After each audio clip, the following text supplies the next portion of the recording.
Hey guys, what's going on? Paul here. Welcome back to another Cardano video. And today I'm joined by Ilya from the Spectrum Finance team to talk all about the DEX that they have launched. It's the latest DEX on Cardano and doing a few things different than what's out there. Ilya, thanks for coming on. Appreciate your time.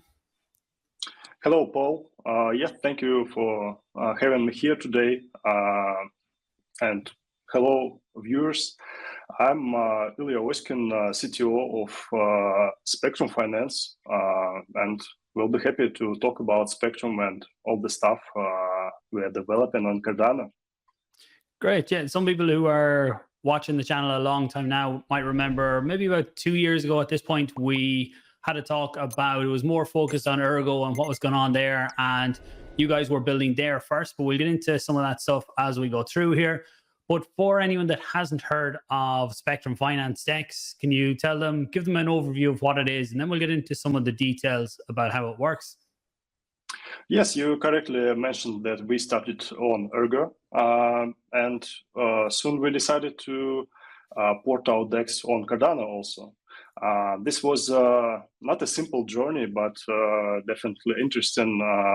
And finally, we launched our mainnet on Cardano 2 or 3 months ago. So now it's fully operational on both sides of on both networks, Ergo and Cardano. Since then, we also rebranded from ErgoDex, as it was called initially, but it was kind of tied to Ergo, and we wanted to make the product more global, oriented on different chains. And that's why we came up with Spectrum Finance. Spectrum Finance is positioned as a toolbox of different financial primitives, all composed in one application. So now our DEX is called Spectrum Dex. And also we actually went further with the scaling of the product and started to work on something that is called a Spectrum Network. Spectrum Network is a cross-chain network that supports programmable transactions, decentralized applications on that network that basically interoperable with different networks out of the box. So you can build one application on Spectrum and it will access to liquidity on Cardano, on Ergo, on EVM chains, basically on any chain that our community will decide to support via governance. Okay, so that would be if there was, so you mentioned a few things there, but just because the last thing was the cross chain, if someone built an application on another EVM chain, would that have to be built to your specifications and then you could have cross chain swaps there? No, actually, the protocol of Spectrum Network doesn't specify how applications must be built on top of Spectrum. It just gives you an access to any on-chain data available on other chains. So if you want, as a developer, read something from Ethereum chain, you can do it, and you are free to do it, to design your protocol as you like. Okay, and could that be used for cross-chain swaps, or how would something like that work? Yes, cross-chain swaps are the most simple example of what is possible with Spectrum, but we envision much more complex use cases. Okay, it's great the framework is there, and like anything, when it comes out first, people will start experimenting and finding different ways to go about it. So primarily right now, the DEX, it's live on Ergo, but it's live on Cardano too. So on Cardano, we have a few different DEXs. There's small differences in all of them, but is yours primarily an AMM DEX for now anyway? You mentioned programmable swaps there at one stage, but at the start, is it an AMM? Yes, currently it's primarily IMM. We initially planned to introduce order book, and there is still a chance that we will introduce order book later. But currently there is not much demand from the community to have order book. So IMM seems to solve the problems that the community has pretty good, I would say.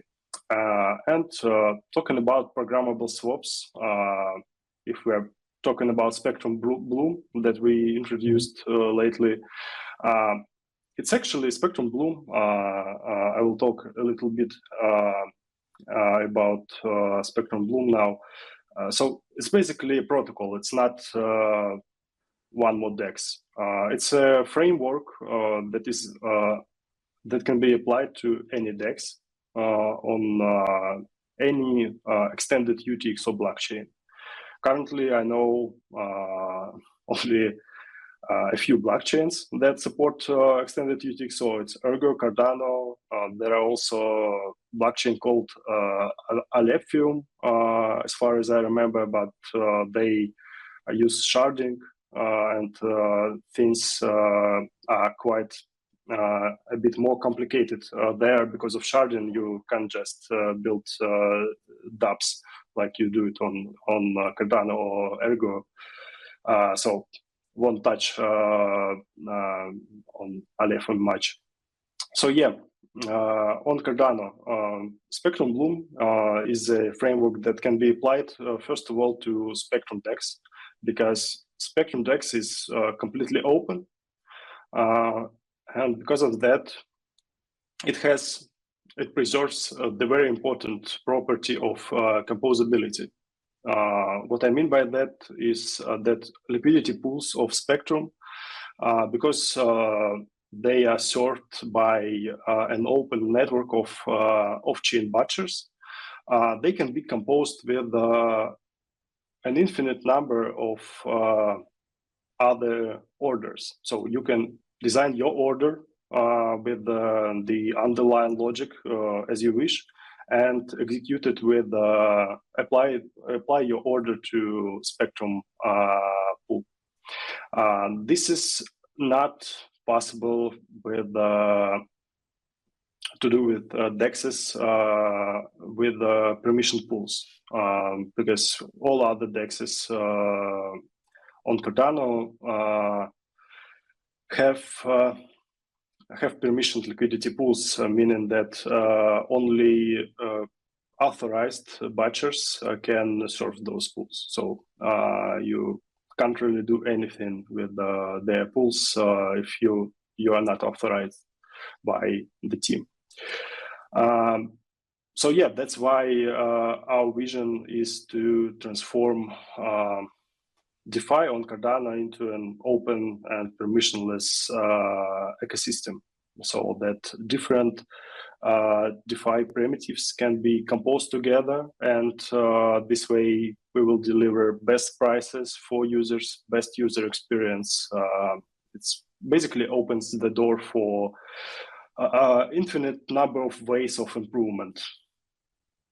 Yeah, I think that only came out yesterday as we're recording today. I think that, so I only got the very high level of it this morning looking through it, but it definitely looks interesting, and it's something that potentially other DEXs could use too. That, say, for anyone who hasn't heard on, most people here will be familiar with Cardano. When you want to submit a transaction, then there are off-chain batchers. With all of the DEXs have off-chain batchers. Most of them are, like you mentioned there, they're closed. There are select batchers that can do the transactions. So what they do is they go in, they look at all the transactions submitted, and they find the matches or execute them on chain.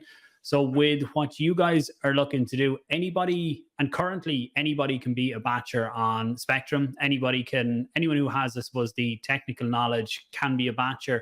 But with what you are suggesting with this white paper, could someone set up one batcher and that be a batcher for multiple different DEXs then, if other DEXs were open to implementing this?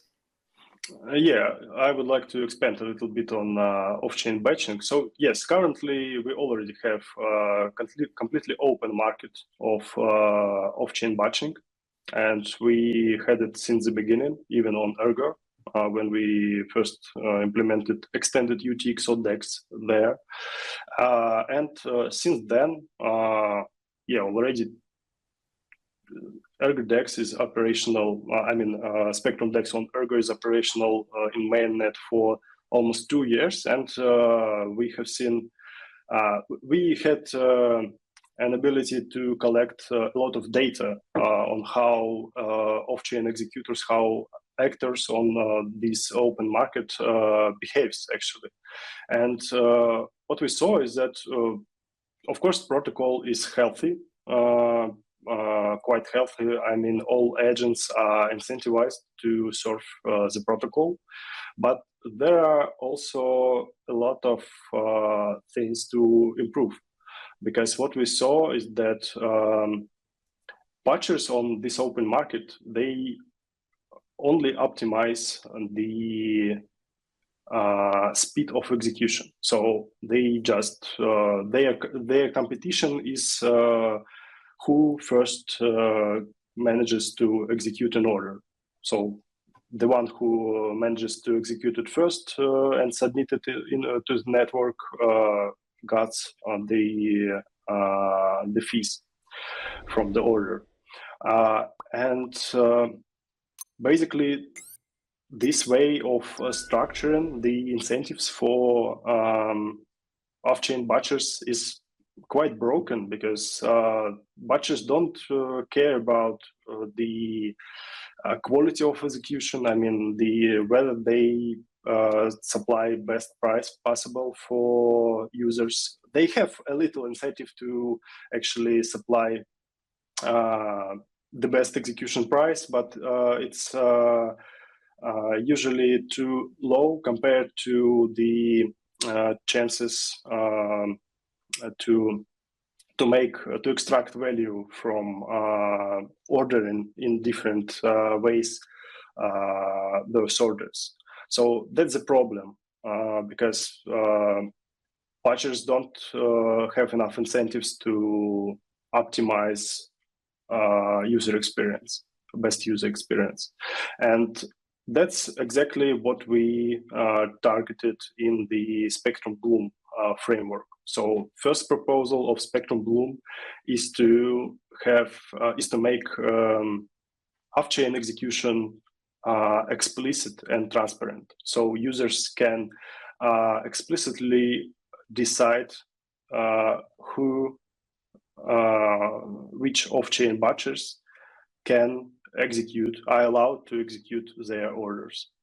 And because we make off-chain batchers identifiable, so every off-chain batcher has to publish his public keys, and those public keys will be used as a unique identifier of each batcher. He obviously will have to sign each order with his private key to prove that he really owns that public key that he published previously. So with the identifiable batchers, we can make basically we can track their performance on chain, and we can build rating tables. We can inform users which batchers perform better. So we can identify, for example, if some batcher was suspected to do MEF, extractable value, it can be actually recorded and displayed for users. So like we can downrank that misbehaving batcher, and users won't pick those batchers. So it basically opens a way for optimization of user experience. And what's important that we can optimize this user experience and how batches behave without the need to modify the protocol itself. So we can just implement different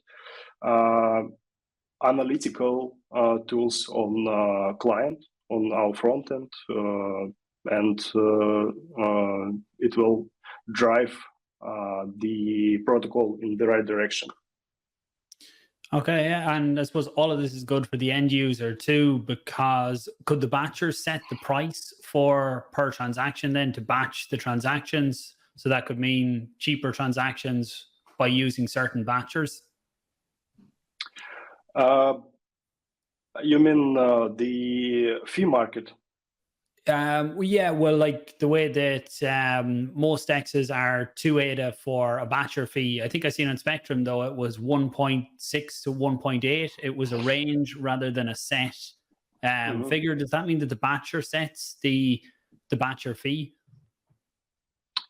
No, I guess it has nothing to do with batcher fee. I mean, on most dexes, those fees are just batcher fees. On Spectrum, because of on other dexes, this market of off-chain batching is monopolized. They can set exclusively any price. So to ADA, and they just don't have any competition. So they set to ADA, and you can do nothing about that. Pay to ADA or go to another DEX. On Spectrum, because there is an open market of off-chain batching, batchers compete to set the best execution fee for users. That's why on Spectrum, execution fee is lower than on other DEXs because of competition. There is no monopoly on Spectrum. And with Spectrum Bloom, we will improve it even further because with Spectrum Bloom, batchers have an incentive to provide users with the best execution price. And it's up to off-chain operators to implement better and better tools for liquidity aggregation. So they can aggregate liquidity from different liquidity sources and provide best execution price for user. Because now with Spectrum Bloom, off-chain operators compete in terms of better price for user. They not just optimize for the speed of execution as before. So now their reward function is a function of user satisfaction, so to say. So it will drive the system to prosper. Okay, so you as the protocol set the minimum and maximum that can be set by the batchers, is it? And then they decide in that range what they charge? No, it's just an open market. The market decides. Okay. I think even with Bloom, when that can be brought in, if you can have applications building on top of that. So say like aggregators building on top, and then when they're putting trades through, they could have their own batcher running there. So that allows them to provide cheaper fees for whoever is using the front end. And there's probably lots of other things can be built on top of it. With other dexes then, could they implement something like this without making much changes to their current pool structure if others wanted to open up to the same type of framework or same type of setup? I'm not sure about the overall architecture of other dexes because they are closed source. So I can't judge much about them. But most likely, this won't require too much changes from there. They will have to open their pools first of all. Probably this will have something with their initial assumptions about the security of their protocol, because when only you allowed to transact with your pools are kind of closed from the outer agents, which can try to exploit your pools. So if you didn't really did your job about the security of your pools, that may be a problem, I guess. So yeah, it really depends on the architecture of DEXs. So this can vary depending on how permissioned their design. I don't know just how they're implemented. Okay, so it'll probably vary from DEX to DEX. And you mentioned their closed source. Spectrum is fully open source from what I've seen. Do you want to talk about why you went fully open source and I suppose some of the advantages or disadvantages of doing that? Yes, obviously we open sourced our code base. I mean, everything from contracts to UI to analytical backends, all the stuff that basically makes up Spectrum Dex as a whole. Because we are committed to values of decentralization and transparency. Basically, we allow our users to read the sources and adjust their assumptions about what they are using accordingly. That's the first reason. The second reason is that it allows for very efficient practice of cross-review and peer review. Basically, everyone can look into your sources and find problems in it which can be improved by our team. Also, it opens up the code base for open source contributors from the community. That's not really possible with closed source. And finally, open source opens the door for collaboration with other projects. So basically, I have a good example of how this works from Ergo. On Ergo, there is a project, don't remember its name, but guys just took our code, our smart contracts, written something on top of it, and made a new application which basically builds on top of our protocol. So you can take that code, improve it, and interoperate with it, and innovate on top of it. It's not possible with closed source.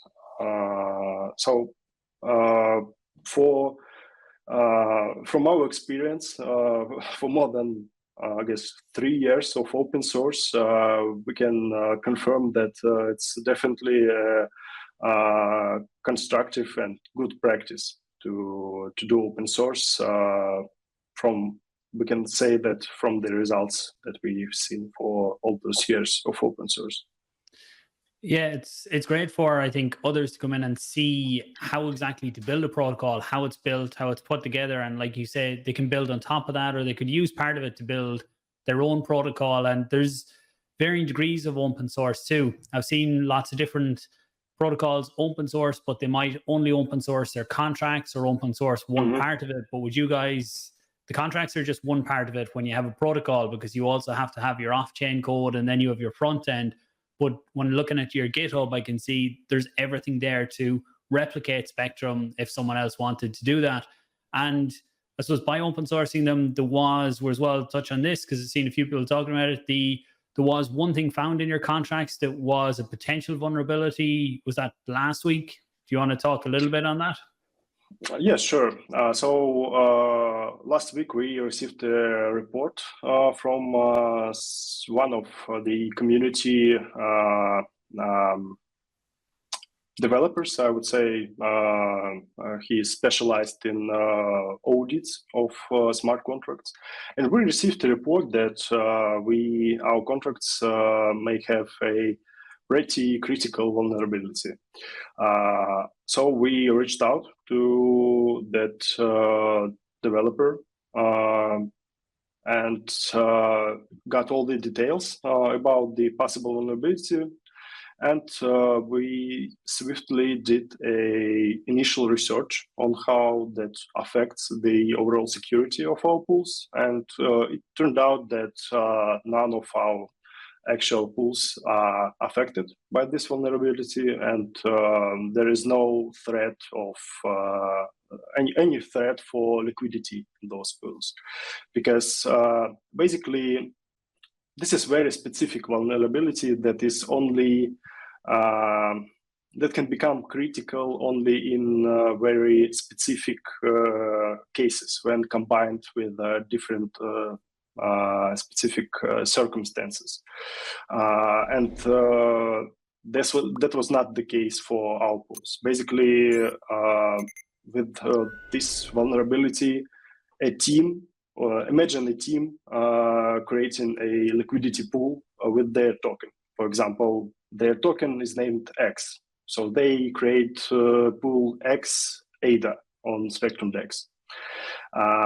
If their token X have an open meeting policy, so this team behind that X token can mint more and more of these X tokens with their public key.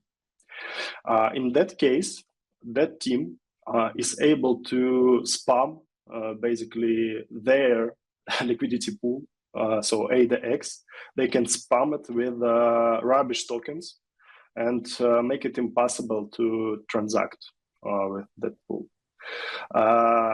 Analyzing that, we came up with a conclusion that all the pools that we have, they are created by public teams. We know those teams, most of them personally, and there is no reason and any incentive because the attacker won't have any profit from that attack.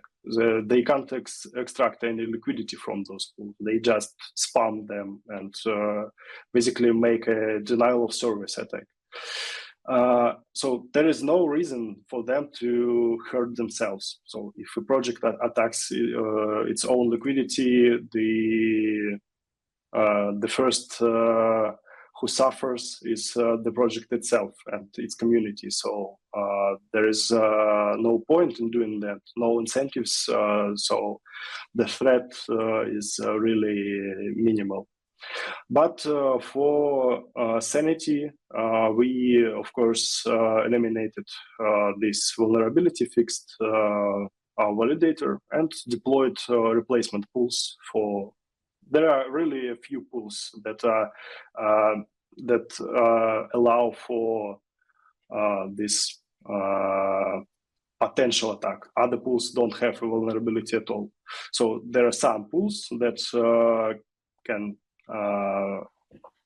be affected by this vulnerability, which is impractical, as I mentioned.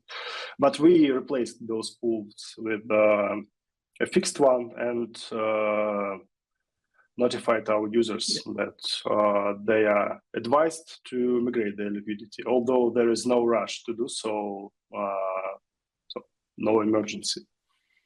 Okay, that's good to hear. Yeah, I think if a team is minting more and more tokens, then that token, any holders of that token, has a lot bigger problem than just on the DEX. It's obviously not a project that people should be in. But it's a good example of being open source, and there are lots of good actors out there that are looking and reporting any potential issues they find. So it can really help with the overall security of the DEX.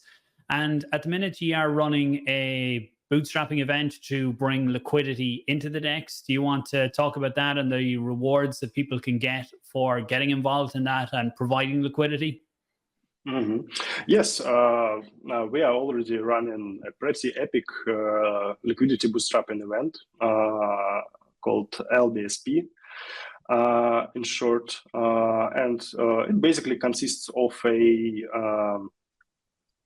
what's called ISPO on Cardano, and is pretty known practice. It's a simple liquidity pool that you can delegate your ADA. It's called SPF0. and it accepts simple delegations. On the second step, we have the pool called SPF1.